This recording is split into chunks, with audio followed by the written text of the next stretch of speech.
Hey, this is Anney. And Samantha. And welcome to Stuff I Never Told You, a production of iHeartRadio.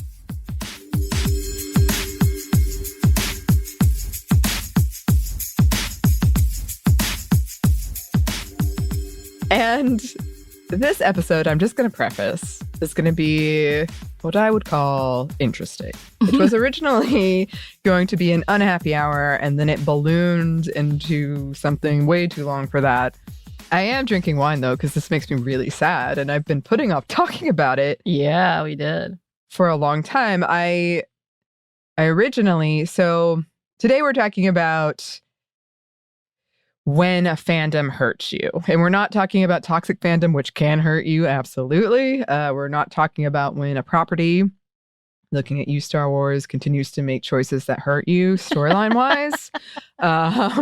We're talking about like when you have to leave because it's just hurting so badly. And this is about Harry Potter and J.K. Rowling. So with that, there is a content warning for suicidality and transphobia. But this is, because it was originally going to be an unhappy hour, I just want to stress, like, this is very much my personal, how I've been dealing with this. This is not prescriptive. Everyone is different. And I wanted to talk about it when we did, Joey came on and did a great episode about kind of the timeline of J.K. Rowling's transphobia and the damage that it's done. But because that episode was long, we didn't get to talk about the emotional part of it, which I think a lot of people leave out of this conversation. I think there are a couple of reasons for why they do that. But again, yes, this is very much like me talking, me coming from a very personal place. So I just want to make that 1000% clear before we get into this. This is a very personal thing. It is not our typical, like, researched. I have a lot of research about this just in my brain, but it wasn't like a researched episode. I think I will say with this, for anyone who was a fan and a true fan, like, I really liked it. I wasn't emotionally attached to it. Like, so I get it, and I have a very, very, very set opinion because I wasn't emotionally attached to it. But people who are, and we know there's tons and tons of people who are and were, it's going to fall into being controversial no matter what. Yeah. And it's going to be a heavy topic, unfortunately, because that's what happens when you fall in love with something so hard and identify with it. That's the part. Yeah. When you identify with it so much and it feels like you've broken a part of your identity, that's going to cause a crisis. And this is what this is about. It is. It is. And I'm mostly talking about it because I have a big group of friends that still enjoys Harry Potter fan fiction. Like, they're very clear they don't support her monetarily. And I was just thinking about, like, but I feel like there's this whole emotional part we're just not talking about. Like what you're saying, Samantha, like when someone described it to me the other day when I was kind of complaining about it, and she was like, it sounds like you broke up with an abusive ex and everyone's still hanging out with that person. And you're kind of taking it personally, even if that's not what's happening at all. But yeah, it does feel, it has a lot of emotions tied into it. A lot of people do identify with it really hard.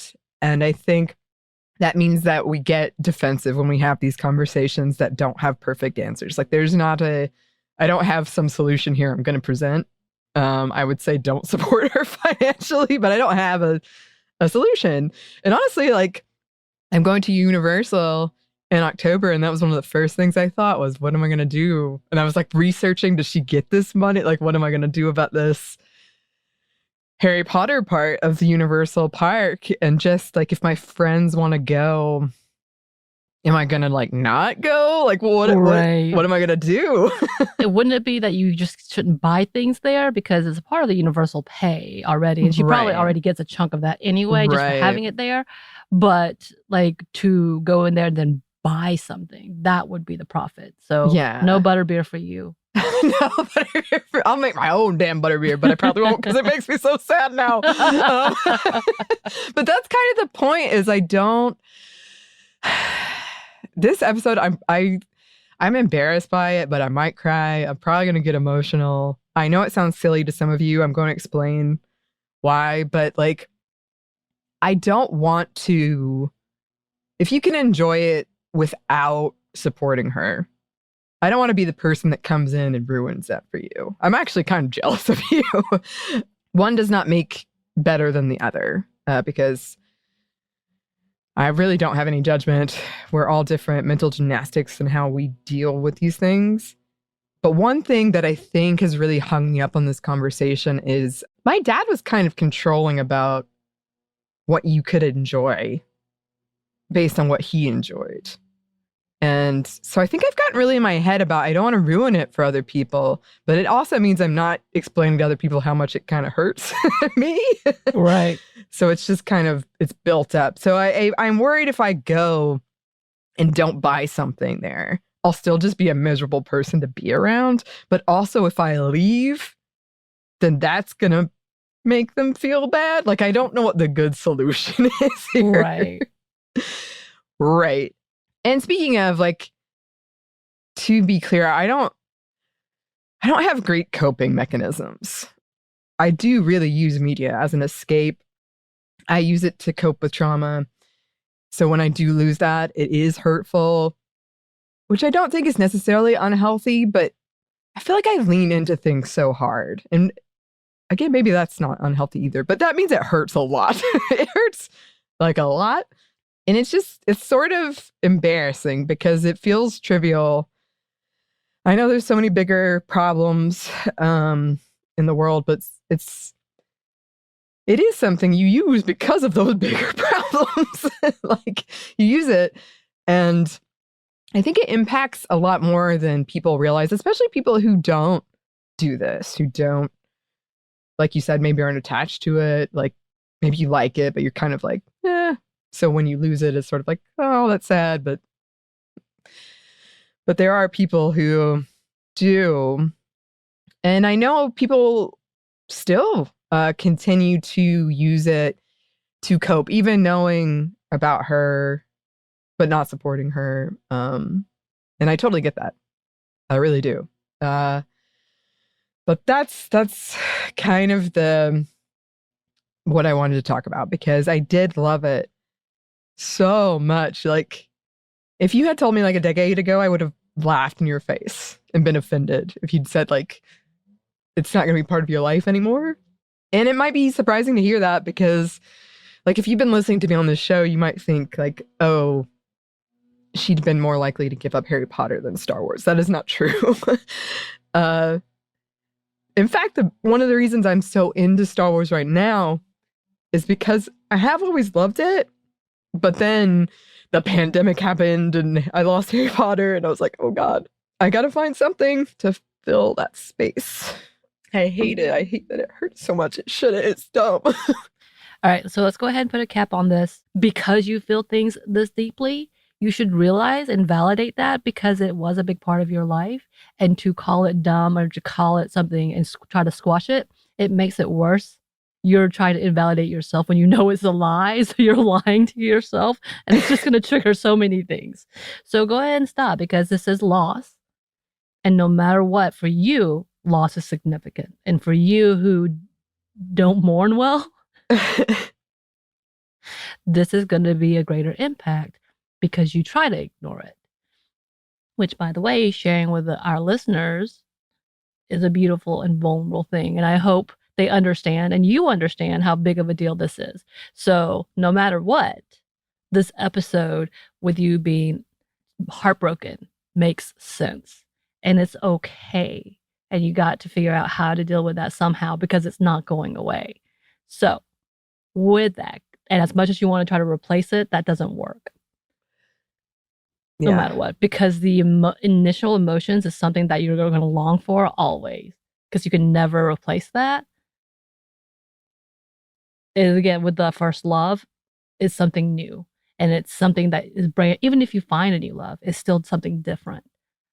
So it's okay. It's not dumb. Don't say that, because this is very valid. And just because not everyone understands, it doesn't change anything, because there's a lot more people who do. So Deep breath. Let's put that to the side. Don't say that. And listeners, you feeling that is okay too. Yeah, thank you. I mean, it does feel like grieving, and I'm going to talk about that more, about what that is. But I think also a part of it is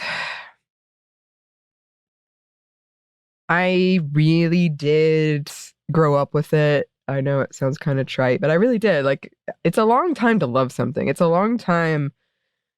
I think I read the first book when I was 9.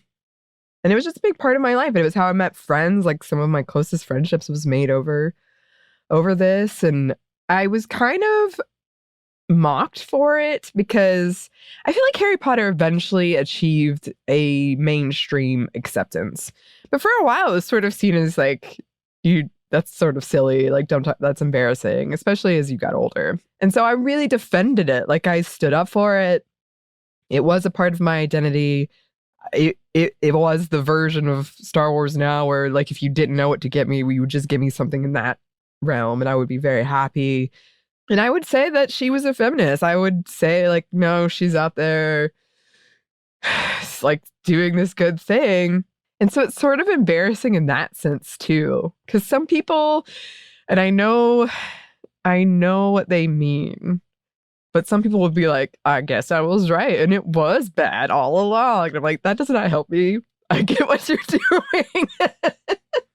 But the only people I know who said that was bad all along was the ones who would say it's witchcraft. Yeah. Yes. Which was my parents. So they would hate it more because they were feminists. So right. Because she's a TERF. We know that. Yes. They think themselves feminists, but they exclude. So yes. And we're going to talk about that too. Because that's one of the things that hurts the most, I think, is that I did think this about her. And then she just is using that to hurt people and convince people and normalize a thing that is just hate. Some people have also argued I'm actually being sexist and judging her harder. I do not think so. I do get that happens sometimes, but I think if you're calling yourself a feminist and you're doing this, then I don't think that's the same. I don't think that's the same. For me, I will say before all the big things happened, I would not watch with Johnny Depp. So all the newer stuff, I didn't watch it. And I still haven't. Yeah. Because I'm sorry, Johnny Depp is on my no list. And I know that's a whole thing, but whatever. I have a whole no list. There's a lot of men on it. Yes. I'm with you. He's on mine as well now.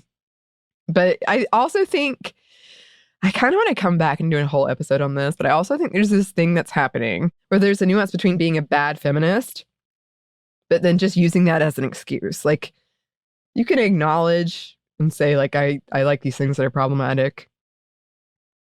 But there's a difference between that and being like, oh, well, no one's perfect. When the not perfect is outright harmful. Like, it's a nuance. It's a fine line. But I feel like some people are just like, oh, well, I'm not perfect. So they don't talk about it. They're just like, well, yep, too bad. But we kind of have to talk about it. Some people have also said that they understand why she's cruel and callous because she's dealt with so much from actual terrible people. Okay, but this is happening with like people who love her and are not trying to, like, there are terrible fans, don't get me wrong. Horrible fans. But this is coming from like people who are like, I want to love your work. Hey, why are you doing this? Or what do you even think about this? Sometimes, like, not even what are you doing? And she's just hateful and dismissive. And I hate that too, because I would count myself in that of, I'd never like attacked J.K. Rowling online, but I just feel like I'm getting wrapped up in how she's talking about these people being the people she perceives as have targeted her, when I'm really just like, no, you're hurting people. Right. When you see outright posts saying, please don't do this, my heart is breaking, I've leaned on you so hard, this is one of the most like heartbreaking things that you would attack who I am. And her response is callous and cold and being like, well, you're not a woman or this, which was her responses to things, and then being invalidating. It's one thing, again, to be like criticized and to go back towards them. But to invalidate a person's love for you, wow, that's cold. Yeah. And it's like, this is one of the things that bothers me, because I have had disagreements with friends about this. And it almost always boils down to like the monetary part, which I get. But the thing is, I supported her monetarily for a long time. Right. Like, the reason she keeps tweeting about like, oh, I'll just watch my royalty checks. That's me. Like, that monetary part, I am a part of it now, even if I don't want to be.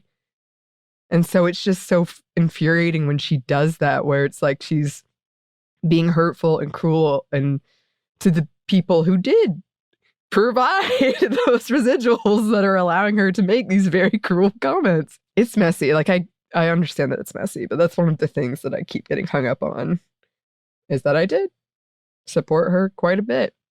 And speaking of, this is not a gatekeepy fan competition, because I feel like a lot of times this devolves into who's the bigger fan, and I don't think that's useful at all. But when I say I was a fan, I was a fan. Like, I was a huge fan. And now, because of how she's behaved, I can't even read fan fiction anymore, because it just hurts. Like, it's the first thing I think of. It's the only thing I can think of is like, but she said this, or she did this, or she really kind of hates a lot of people, and I might be in that circle. Like, I can't do it. And again, that's a very personal thing. I know people that can. But I can't. And I think one of the arguments I've heard a lot is about fanfiction in particular. I know she's terrible, but these characters mean too much to me, let go. Which I understand. But I hate it when people say that, because it implies that I didn't love them as much as you did, and that it didn't hurt, or that it was easy, or that it was like a choice I made, because I really didn't. It just hurt too bad. I chose to stop supporting her financially, but I didn't choose to let go or be forced out of it. So it really riles me up when people say that. I do get it. I really honestly do. And as we talked about in the episode with Joey, this situation with J.K. Rowling and Harry Potter is really unique. She is at the heart of it, essentially. Unlike a lot of other decentralized entertainment like Star Wars, that's just her thing. And she's the very public face of it. And she's very publicly and very cruelly and very mockingly doing these things. And I feel like a lot of people do like to, whenever I bring this up, they like to do whataboutism of like, well, what do you think? What entertainment you like is not good either, and all this stuff. Some people have even brought up like old-timey books that are on her like school book list. They're like, that is not the same. Look, I don't have like, I didn't personally seek that out. There's a difference between something happening in the 1800s, which by all means, yes, let us call out how problematic it was, versus someone in our current world, like today maybe, doing these things that are just impacting current politics, as we talked about in the episode with Joey. And I don't know. I literally did have a dream that she had people stone me to death and laughed while I died like a week ago. And this is someone I used to idolize. I have her autograph, and I really did hold on to it for as long as I could. And I admit it, because I knew in 2018 was when it was first like, something's amiss here. And it wasn't until 2020 that I was like, oh, I can't do this anymore, which is when she really doubled down. Yeah, she was starting to like some comments, and everybody's like, wait, what? Yeah, because she seemed like part of the problem was her persona was championing marginalized folks at one point. The whole Dumbledore conversation about him, he's definitely gay, to Hermione being played by a Black woman, being like, why wouldn't she be? I never said she was white. Like, all these things that made you think that she was for you, like for the marginalized, which again, books like these, especially when you have a character that's an orphan, immediately, like as a person who was literally an orphan living in an orphanage, like that is a call out to love this character because you feel pity for this character, and then you feel some sense of commonality because they're the underdogs. Like that's what you know with kindness and caring, which again, my social worker friends and I laugh because we're like, if that was a real person, he would have been real up. And like he would have committed a lot of crimes and or be so introverted and awkward that we would have societal issues like me. But all that to say, these fictionalized characters are built up so that you can feel a commonality. And as we know today, as she did as a child herself, she talked about it feeling like the underdog the entire time. So that's a call out to those who felt that way in real life and finding a character to love, and then finding different characters that could be you. So like having a Hermione character and a Ron character and all the different outside characters made you fall in love with that situation and wished you were a part of that world because she created this world. Like no matter what, yes, she is talented. Mm-hmm. Like she's an awful person, but she is talented and we know that. And unfortunately, she built up this love for years. Because I also watched in real time a good friend of mine, I've talked about her before, whose life was in shambles. Like I watched her going through so much in college and like watching and having to be careful to care for her because her stability was so unsure. I've seen so many things in her life. I was like, oh my God, is she okay? Leaned so hard into Harry Potter that when people would question it, she would break down as well. Like one person, like, you're in college, why do you like this? And that was like, she was there from the beginning too, but we were, again, age difference there. She was late high schools into college when she was loving it. And people would make fun of her because, yes, us as college students, we would just be like, what are you doing? This is a kid's book, whatever, whatnot. But then seeing her lean so hard into it and finding defensiveness and making sure you understood how important it is to her. Again, I don't know where she stands today. We haven't talked in a long time, but I realized, oh, wow, okay. This is her reality. That fictional land is her reality, and she needs it to cope today or everything will fall apart. Like when we talk about suicidality, I was watching her. Let's just say it like that. But when she would lean into it and just watch these movies repeatedly, read these books repeatedly, look into the world repeatedly, because she needed that to survive, literally, to the next day. So knowing that and then having that world fall apart because the person who created it, who you loved, because they created this world for you. And then they said, yes, this is my world that I want you to be a part of. You're welcome, where you can feel safe. And then to rip that from you it's heartbreaking. And it's not only heartbreaking, once again, it's mourning. You've lost something. Yeah. And that was me. Like, I think I did what I had to do to survive, as you said, but I did, like, I would sit in my room and I would just hold the book and I would be like, I can get through this because I have this. And it might not be the healthiest thing, but it was like what I had. And I did, when I would have suicidality, I would think, well, you don't know how Harry Potter ends yet. So that's something to keep fighting for. So it was like, it was such a big part of my life at my darkest times. And now, yeah, it does. It's like alienating me and like making me feel unsafe. I had a friend say, like, every time I see someone in Harry Potter cosplay, I have to wonder, like, are they a safe person for me to be around? Like, do I know how they are they like, they know, but they're like able to deal with it? Do they know and they agree? Like all of those things. And it's also kind of like, it's not fun having to explain it. I had to explain to my mom why she should stop giving me Harry Potter stuff. Oh, no. And it's just like, I know that's really silly, but it's not fun to have to be like, well, actually, turns out this thing that I really convinced you was great is not so great. And now it hurts because it's like you enter this safe space, you go to this sort of escapist fantasy world and you trust it to make you feel safe. And then, yeah, it turns around and hurts you. Instead,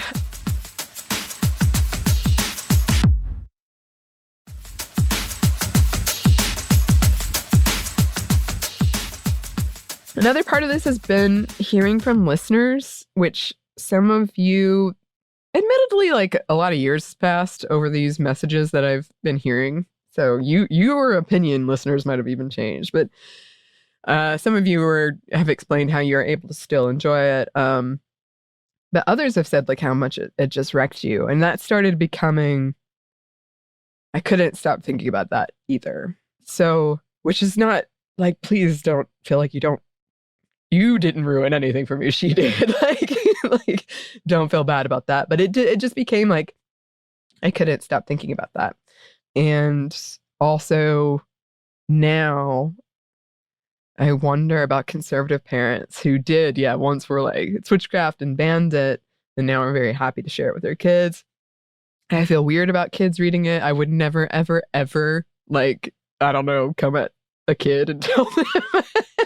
But it does, I wish if this hadn't happened, I would have like loved to have shared that. And now it's become a kind of a no, I would not love sharing it anymore. I think about that also because my nieces have gotten into them recently. I think, when I say recently, last 5 years. And I found that shocking because, again, my mom was like, it's witchcraft. Never will I have it. And my sister even said that too. And then all of a sudden, they're older high schoolers and they're all reading Harry Potter. And I was like, what's going on? What's going on? Oh, they let you read Harry Potter? They're okay with, they watched Harry Potter with you? Like all these things. Right. They literally never until that point. And then I think about it, I'm like, well, and I'm going to say this very frankly, and not to hurt anybody's feelings, but I'm like, it kind of shows me that either you are not friends with the people who are in this community who has been truly hurt by this, or B, the people we know, there's a lot of trans people who are like, we're fine with it. This is fine. This has nothing to do, like that separation, and that's for them and themselves. And I get that. And it's this whole other level of like saying that they can separate the art from the artist conversation. And it's kind of like, okay, I can't give you that opinion because you, as a trans person, you have to decide for yourself. I have no stake in that matter. In that sense, that like everybody gets hurt, but I'm not personally attacked here. Right. So it's kind of one of those things like, okay, I'm gonna leave it be, but do you see it for the people that you don't even know? And it is a question of empathy. And I know that word is really popular right now, and everybody's like, I'm an empath and I do these things. I'm like, I have to question, do you not understand when you see these really hurtful words that you may not be that identifier, but for a person to say that you're invalid, you're not a woman, and then this new rhetoric of like, they're stealing from us. I'm like, what are they stealing? I don't understand. They're trying to replace us. That was the thing. And I was like, what? Like, I'm sorry, I'm just physically laughing. I'm like, that is the oddest way of seeing this. Like, then every baby girl born is trying to replace you if that's your mentality of like anyway, that's a whole other sidetrack. I'm like, there's so many things. I'm like, where do you get this?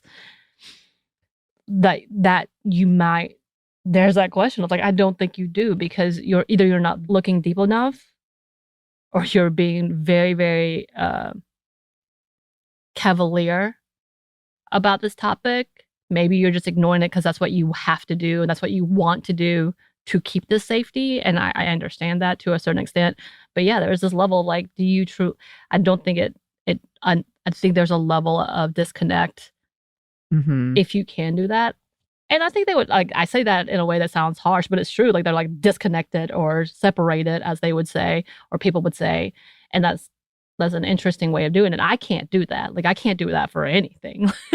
Which is why I miss out on a lot of things. But that's the whole thing. It's like, which is why I'm like, I can't watch this. I can't see this. I cringe at this. Like, there's this level. And not that it makes me better. It doesn't. I feel like I miss out on so many things because of that level. But you have to question, like, okay, what's the motive? And again, if it's for safety, I get that to that extent. I do too. And we're going to come back to your point about like, it's not, it's not being better necessarily. That's not like not what I want you to. I'm not trying to be like shaming you for liking something, because like I said, as much as it annoys me when it comes up in argument, everything is problematic, and I get that, and everyone sort of has their own personal lines, what they can deal with, what they can disconnect, and I get that too. I guess what I really just want for anyone else who feels this, I just want to let you know, like, I feel it too, because it does get lost in, I think it does get lost in a really like black or white monetary situation when we're not talking about like kind of that cultural impact, that cultural hurt, that cultural loss of losing something that made you feel really safe, or that just was a great coping mechanism for you, or like something you have so many associated memories with. And I did want to put in here, because this comes up a lot. This is really silly. But people tease me all the time because I won't eat Chick-fil-A because of homophobia. And they're always kind of joking, like, oh, she has a code, but I like their chicken nuggets too much. And I always say it was like really easy for me to give up Chick-fil-A because I actually wasn't a big fan anyway. So it's sort of like, okay, well, I can give that up. And I consume products that are terrible all the time. I use things I wish I didn't have to use, but they're kind of like the only game in town. But there's a difference between like a company that I really don't care about. I really don't care. And like media that you love that got you through like this really difficult time. And so I guess I just want to say again, like, it wasn't an easy thing. And it has been like grieving. As I was saying earlier, I have gotten really in my head about like, I don't want to bring down people's joy because they brought me so much joy. But then at the same time, I'm not acknowledging that it's like bringing me down when they talk about it. And so I kind of shut down. I close off when it comes up, which is not like the healthiest thing. I think I really haven't allowed myself to say any of this out loud. So I'm hoping maybe this is actually going to be kind of a healing moment. But also, I do want to acknowledge this. A lot of this has played out on Twitter. And most of my friends don't use Twitter. Haven't ever. Like, so, I mean, there's an argument to be made about like willful ignorance, sure. But I also think like they might not know the extent. And I always feel weird when I'm like, well, did you know about this? Like, if I want to give all the examples, because there's a weird spot you're in then when if they're like, yes, then you feel that's not a great feeling. But if they're like, no, it's just a risk. It's a roll of the dice. But I will acknowledge, especially because I have gotten off most of social media. Like, I barely use it now. And sometimes you'll say something, I'm like, no, I had not heard anything about that. Mm-hmm. So I understand. I do get that is a thing. I also get that it's not fun to talk about. And yes, I do not want people to like compliment me or say like, oh yes, I get it. You're stronger and better than I am. I don't want that. That is not true. That is not what it is. I just wanted to share it because if anyone else feels it, but also to people who are still able to enjoy it, especially in ways that don't make her money, I don't blame you. And I really am happy for you. It's hard for me to show it, I can admit, but I am. Like, I miss it. And sometimes I think, like, maybe one day I could too, but I don't think so. And, like, she would have to, like, really, really change her tune and make amends, and it would still take a long time. But who knows? I'm not trying to make anyone feel guilty. Honestly, it's a situation. Like, it just sucks for everybody.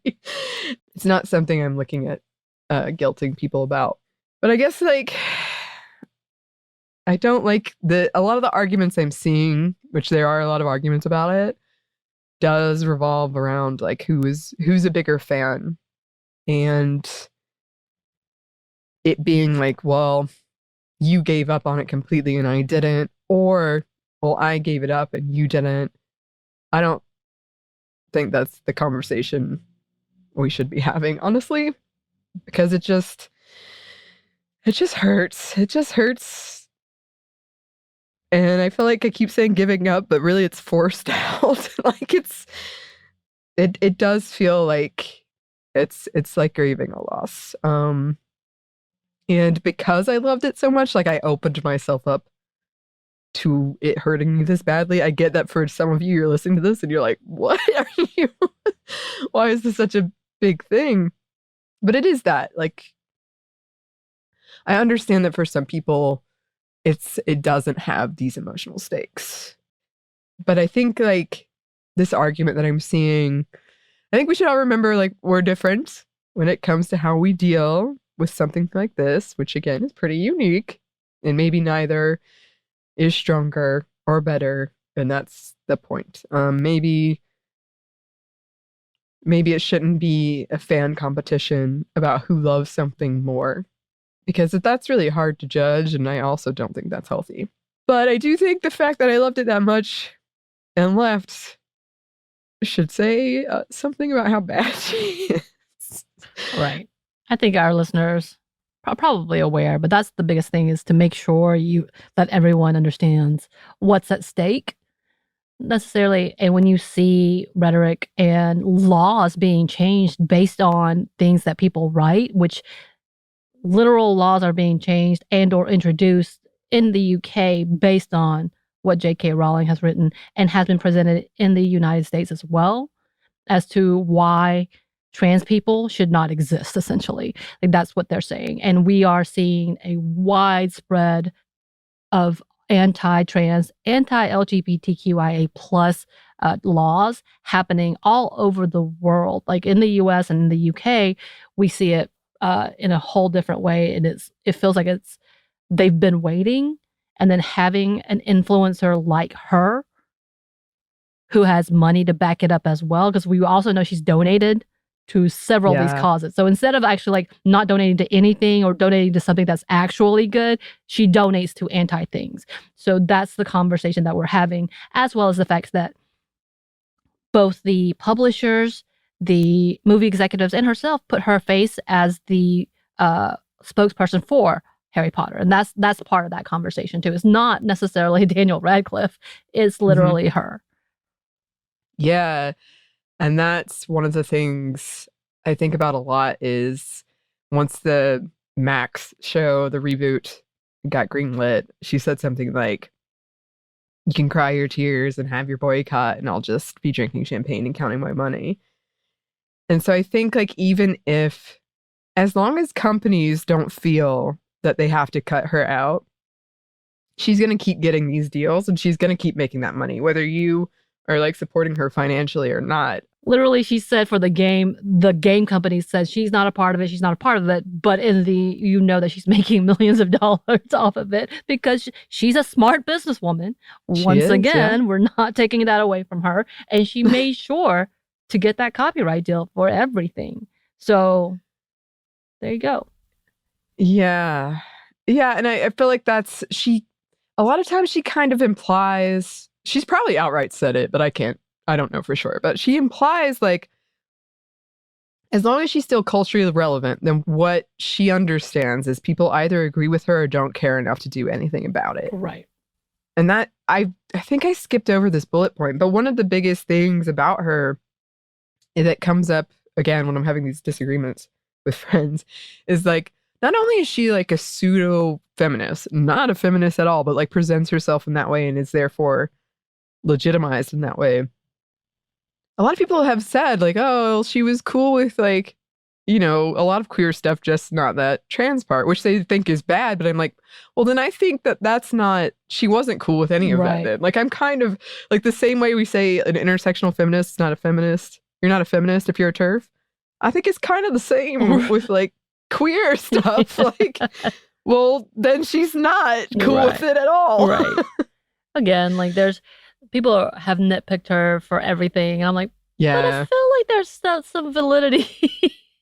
And when you start looking at things, you're like, it's kind of the whole like, and this is what I was told by a person from England, so don't yell at me, that the whole like black-white is not an issue, but ethnicity. So when it comes to like Pakistani people and such, like that's a big deal. And it's kind of been implied to me, like, yeah, no, yeah, even though they may be cool with like having like interracial couples with Black and white people, outside of that, there's other ethnicities that becomes a whole conversation. And there's been a whole rhetoric in TikTok in which slurs for Asian people is okay still there. And you're like, wait, what? And so there's a back and forth of like people like, no, that's not true. But they literally call Chinese food the derogatory word for Asian people. And I was like, wait, what? Like, and people are like, no, but it's just that way. It's not a big deal. And we're like, but it is. But it is. Like, I don't know what's happening, but it is. But that level of like, just because it's not the same as in other places doesn't mean it doesn't exist there. Again, with her like, oh yeah, she's cool with this specific type of marginalized people, but outside of that, not cool. Right. Doesn't mean she's cool. Right. Yes. I agree so much. Yes. And I know, like, I'm not gonna get in trouble for saying that. Sorry, UK people. Well, let us know. Kindly, please.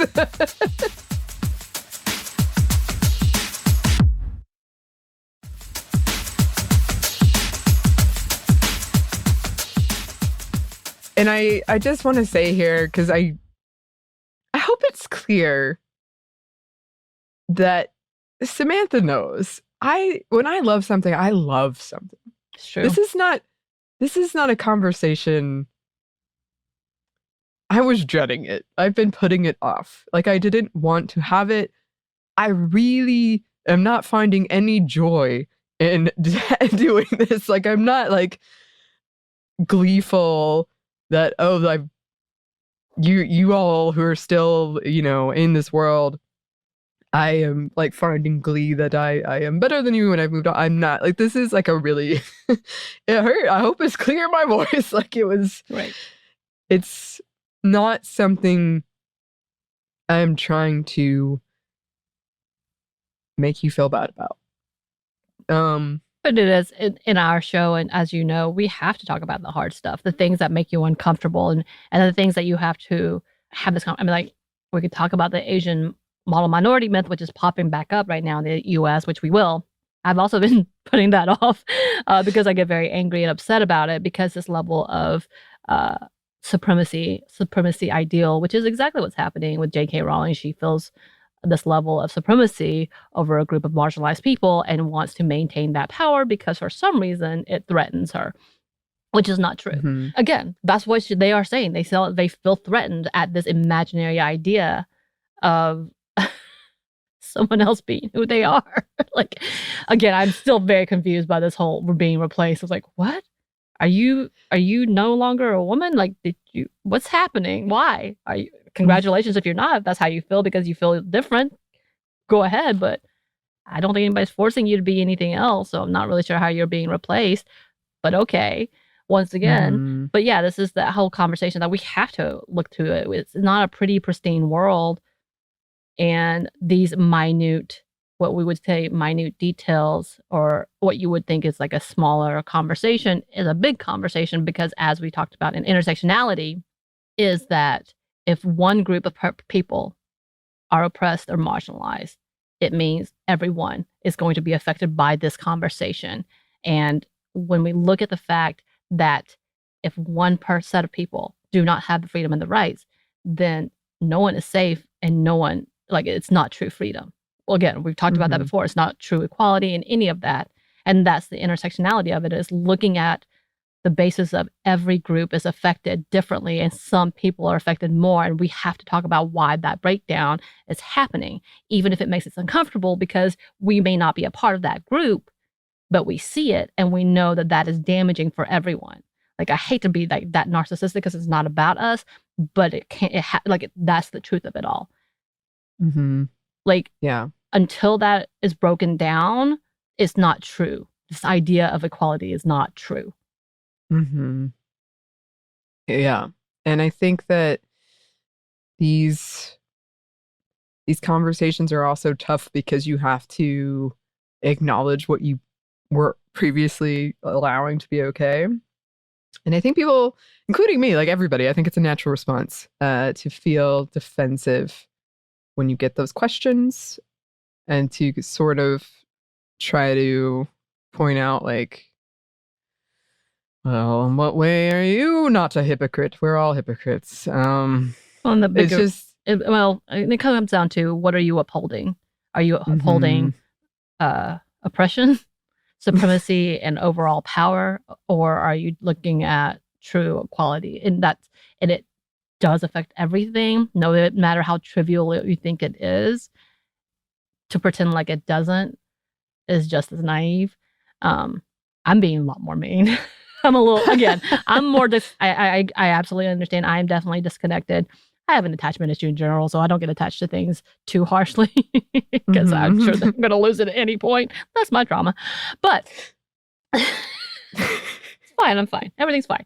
yeah. But that's the reality, is when we have these conversations, and then when you, again, yes, you do your thing. You have to do what's safe for you, and then you have to do it in your own timing, whatever that might be.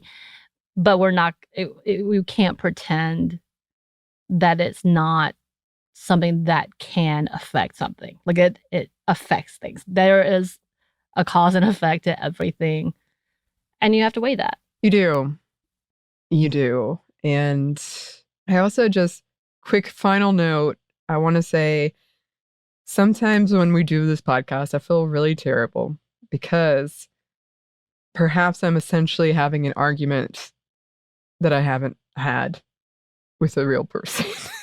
But it's like come up, you know what I mean? And they're not here to present their side. And to that end, I want to say that I'm really bad at letting things go. I want to be better at having a disagreement. I want to be better about like not shutting down and making people feel like they can't share something they love with me. I think this is a complicated thing because it does hurt, but I also think because I haven't allowed myself to grieve yet, that maybe I will get better.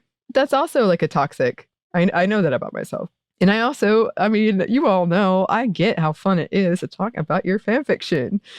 And so sometimes it feels like I am being very selfish because I'm like, I don't want to hear about your Harry Potter fan fiction because it's just upsetting.